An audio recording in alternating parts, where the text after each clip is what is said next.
So friends, we're going to be seated for a moment, and I want to ask Joel Abramowitz to take himself off of mute.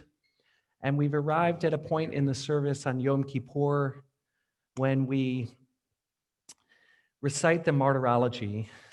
And rather than recite the pages in the Siddur, in the Machzor, starting on page 337, which describes some difficult moments in the history of our people, I want to thank Joel Abramowitz for agreeing to be our Martyrology speaker this year and to share with him some stories from his family and his experience growing with these stories. Joel? My name is Joel Abramowitz. I moved to Durham from Houston in January of 2003 to take a position at the National Institute of Environmental Health Sciences, which is part of NIH and located in RTP. Later that year, I became a member of Bethel Synagogue. So I have been a member of Bethel for 17 years. Some people might say I've been here a long time. Others might say I'm still a newcomer to the Bethel community. I've been on the ritual committee for about 15 years, and in the last few years, I have been in charge of inviting congregants to participate in high holiday services by offering them to have an aliyah, to recite a prayer, or have an ark opening. While there are a limited number of honors each year, we are committed to trying to offer everyone in the congregation an honor every few years or so. If you've been a member for a long time and we've overlooked you, please contact me so we can make that right in the next few years when, God willing, we will return to the sanctuary. Before COVID-19, I attended Shabbat morning services almost every Saturday in the sanctuary, first with my wife Adele of blessed memory, and more recently with Evelina Bolton. I miss not being able to be in the sanctuary on Shabbat morning with fellow congregants and friends, singing and praying. A ruach develops along with a real sense of community. This sense of community is not limited to Shabbat and is even more enhanced during the high holidays with Eric Myers leading services. The Bethel community is very special to me. I find people here warm, welcoming, and willing to help in a time of need. I am proud to be a member of the Bethel community. For over 30 years, I can remember initially listening primarily to Holocaust survivors speaking as part of the Martyrology service during Musaf on Yom Kippur. Now, mostly their second and third generation descendants speak. I found these presentations moving and meaningful, especially since both my parents were Holocaust survivors. I never saw myself being one of those speakers. However, today I am, and I will tell you a little bit about my parents' experiences during the war. My father's name was Sam, and my mother's name was Frida. They came from Częstochowa, Poland, which is about 125 miles southwest of Warsaw. I will call the city Częstochowa because that's what my parents called it. Częstochowa is best known for a Catholic icon called the Black Madonna of Częstochowa, which is located in the Janza Gora Monastery, which is visited regularly by Catholic pilgrimages and dignitaries such as the Polish Pope John Paul II. The German army seized Częstochowa on September 3rd, 1939, 2 days after invading Poland. Before World War II, there was a large, vibrant Jewish population in Częstochowa of around 40,000 people, which made up about 25% of the city's population. After the war, there were about 4,000 Jews left, most of whom were deported to Częstochowa from German prisoner camps in other cities. There were two large synagogues in Częstochowa.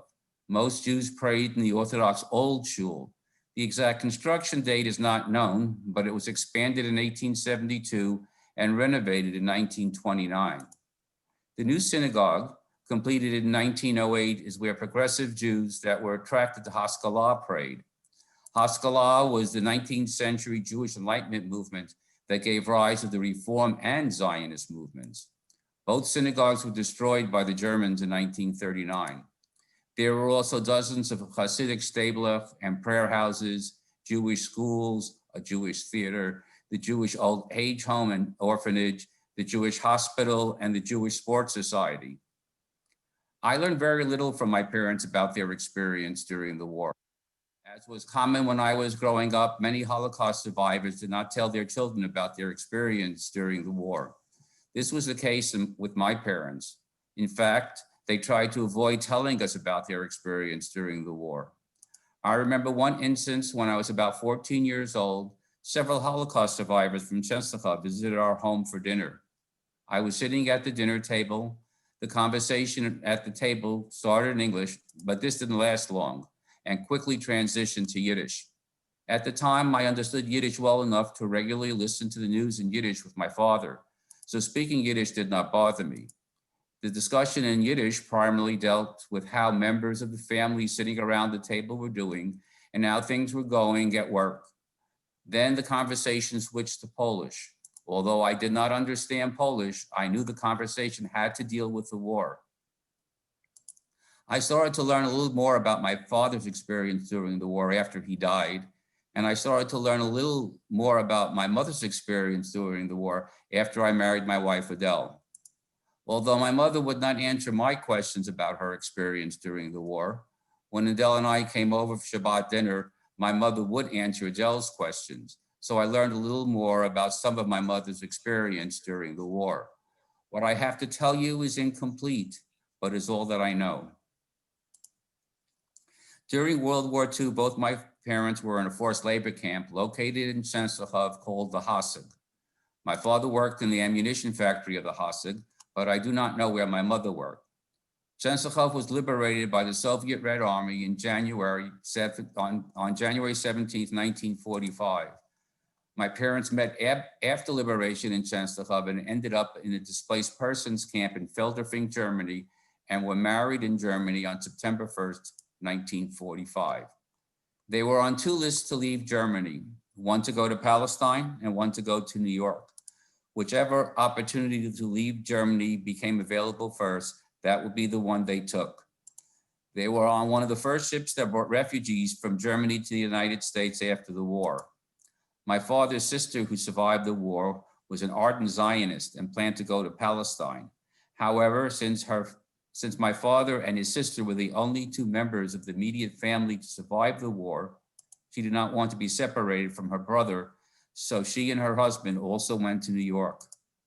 My parents came to New York in June of 1946. They had 75 cents between them when they landed in New York. They were each given 50 cents when they boarded the ship. However, my mother got seasick on the trip, and my father bought her something to ease her symptoms, leaving him with 25 cents. I was born in July of 1947, and I'm named after my mother's father. I have a brother who was born 2 years later, and he is named after my father's father. As I mentioned earlier, on my father's side of the family, he and his sister were the only survivors. His father died of pneumonia when my father was a teenager. His mother and two brothers were killed during the war. My father's youngest brother was stoned to death by the Germans. However, I do not know how my father's mother and older brother were killed. On my mother's side of the family, she was the only survivor. Her mother, father, and two brothers were killed in Treblinka. My mother moved from Houston to North Carolina in June of 2006 to be closer to my wife and me. My mother died in September of 2006.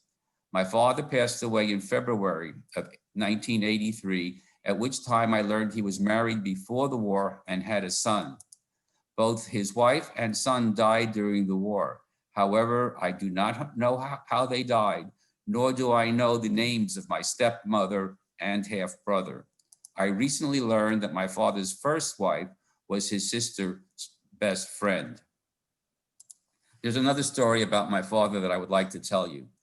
This took place one evening in his barracks in the Hasig when my father was about 30. A boy of about 10 or 11 who was starving went from barracks to barracks begging for food. Unknown to the other men in the barracks, my father had smuggled a loaf of bread into the camp for which he could have been killed if caught.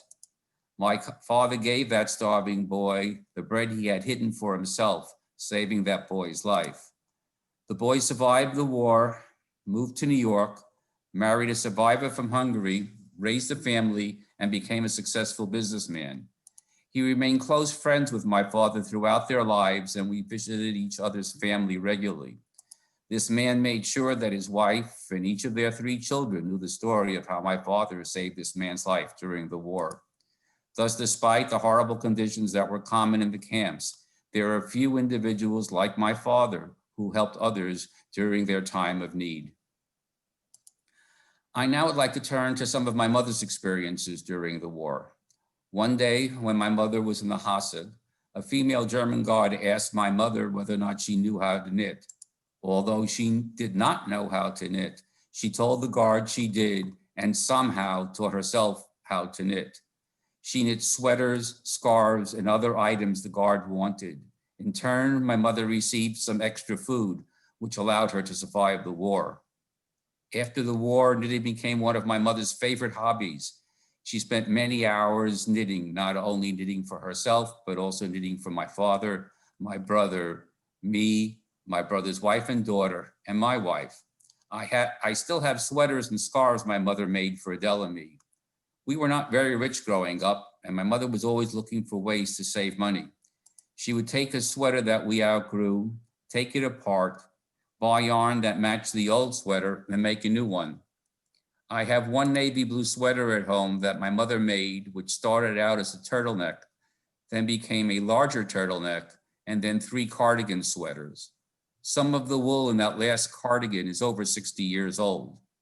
My mother took a skill she developed to help keep herself alive during the war and turned it into a hobby, in which she was able to provide beautiful, useful gifts to those she loved. In December of 1944, the Hassid came under SS control and the conditions became worse, similar to those in German concentration camps. Because of the Soviet offensive, the SS evacuated the camp on the 15th and 16th of January, 1945, just before Częstochowa was to be liberated on the 17th. Around 5,000 prisoners were sent to the concentration camps Buchenwald, Gross-Rosen, and Ravensbrück, where most of the prisoners perished. My mother told me she was being marched out of the camp through the streets of Częstochowa, and all of a sudden something came over her. She did not know what made her do it, but she ran off the line into an alley and hid as the Hassid was being evacuated. Had she not done this, my mother would have been murdered in a concentration camp. Shortly after liberation, my mother wanted to see if the home she was living in before the war was still standing, what it looked like, and if perchance there may still be some photos of her family in the house, as she did not have any photos of her family. When she arrived at her home, she found the Polish family living there. She knocked on the door opened. She told the family that she lived in the house before the war, wanted to look at the house and see if there were any photos of her family that still might exist in the house. The Polish family wouldn't let her in the house. All they wanted to know was where the gold was buried. Needless to say, my mother left disappointed. I learned from my brother that over the years, my mother felt forlorn about not having photos of her family. She said it was almost like they never existed, since she did not have any evidence or proof that they did exist. Although the condition did not have a name while I was growing up, my mother suffered from PTSD and had nightmares after the war. She kept on dreaming that she was being chased by the Germans. Growing up, I remember my father having to comfort my mother in the middle of the night after these nightmares. She had her last nightmare while she was staying in my home here in Durham before she was admitted to the hospital shortly before she died. Adele and I heard her screaming one night. I asked Adele to go see what happened, as I did not know what my mother had on. Well, now the Germans can't chase her anymore. The experiences my mother had during the war influenced her outlook on human nature. Over the last few years of her life, with all the conflict in the world, my mother repeatedly asked, why is all this war between people? Why must people always resort to war? Why can't people work together for peace? One morning, she was sitting at my kitchen table and looking out the window at the bird feeder on the deck. After seeing all the different kinds of birds coming to the feeder and eat, my mother asked, why can't people be more like these birds? learn to share, and get along with each other. Thank you for letting me share with you some of my parents' experience during the Holocaust.